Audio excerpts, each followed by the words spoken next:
It seems that France has not been lucky with its presidents over the last 2 terms, as both Emmanuel Macron and his predecessor, Francois Hollande, have both left a legacy of being an unpopular leader for the French people.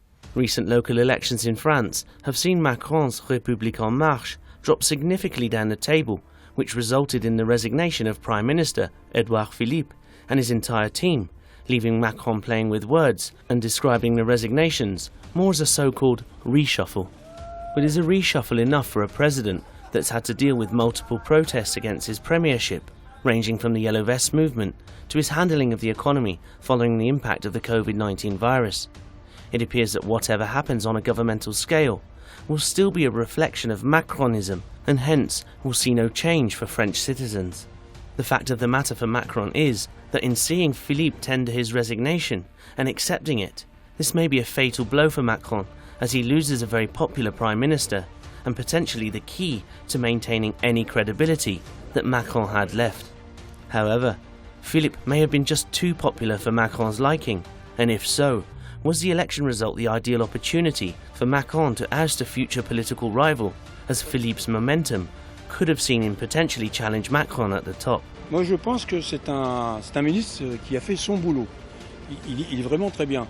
Maintenant, il a été réélu confortablement dans sa commune, au Havre, ce qui lui assure un matelas en quelque sorte, et ce qui lui permet de quitter le gouvernement Macron. Donc il arrête avec la théorie du macronisme, de la philosophie du macronisme. Il va peut-être passer à quelque chose d'autre, peut-être vers les Verts, peut-être sur une autre famille politique, peut-être le centre, etc. Mais ça sent pas très bon pour Macron en quelque sorte, voilà, globalement.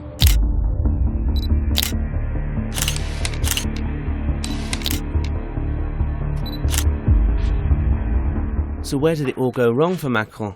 As mentioned, the changing of the Prime Minister is a key indicator that Macron's policies have failed since his election, with numerous people protesting the actions and decisions that Macron has made, with the pension reform bill and the fuel prices being a major blow. But has Macron's party also become stuck in a political balance that meant he was doomed to fail? La situation, si vous voulez, où la République en marche a été prise en tenaille entre la gauche constituée en bloc, unifiée, et une droite localement puissante. Et c'est par ailleurs le coup politique, COU accent circonflexe T, le coup politique d'une stratégie illisible et d'un abandon des fondamentaux. Le fondamental dans Marche et de Macron, c'était de dire et de gauche et de droite. À partir du moment où vous n'êtes plus et de gauche et de droite, vous n'avez plus les moyens politiques d'être et de gauche et de droite, vous subissez quelque chose de très sévère. What remains to be seen is whether Macron's new PM, Jean Castex, will conform to Macronism and, unlike his predecessor, remain quietly in the shadows of Macron's leadership in France.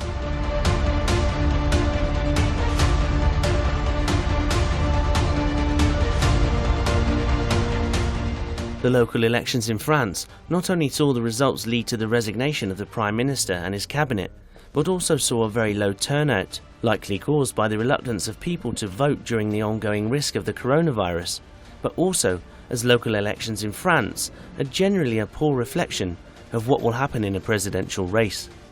Whereas the turnout was low, the results brought with it a surprise, as both La République en Marche and Rassemblement National, or National Rally, both failed to fully impress at the ballot boxes, save for the exception of Perpignan, which saw Le Pen's party take the city. But it was the Greens who appear to have been the winners this time round, making significant gains. In fact, much like National Rally taking Perpignan, the Greens took major victories in Lyon, Bordeaux and Marseille, all key cities that should a presidential election see Macron rely on support from them, could see him lose his office at the Élysée Palace.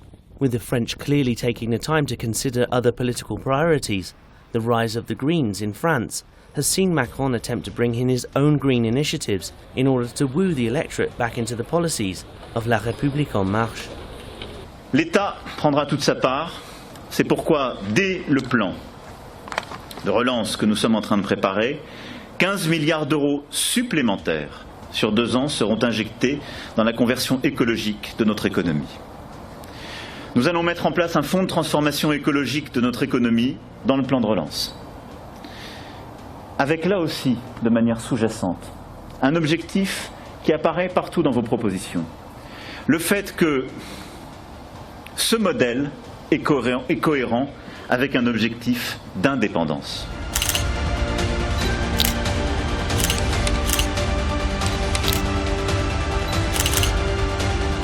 The local elections, however, are a far cry from the presidential elections that Macron will no doubt try to run again for in 21 months' time. However, still hot on his heels is Marine Le Pen, who may on this occasion just have enough popular support to finally see a Le Pen in office, as those who voted for Macron solely as an act of keeping Le Pen out may now finally see that Le Pen may well turn out to be the better choice for France.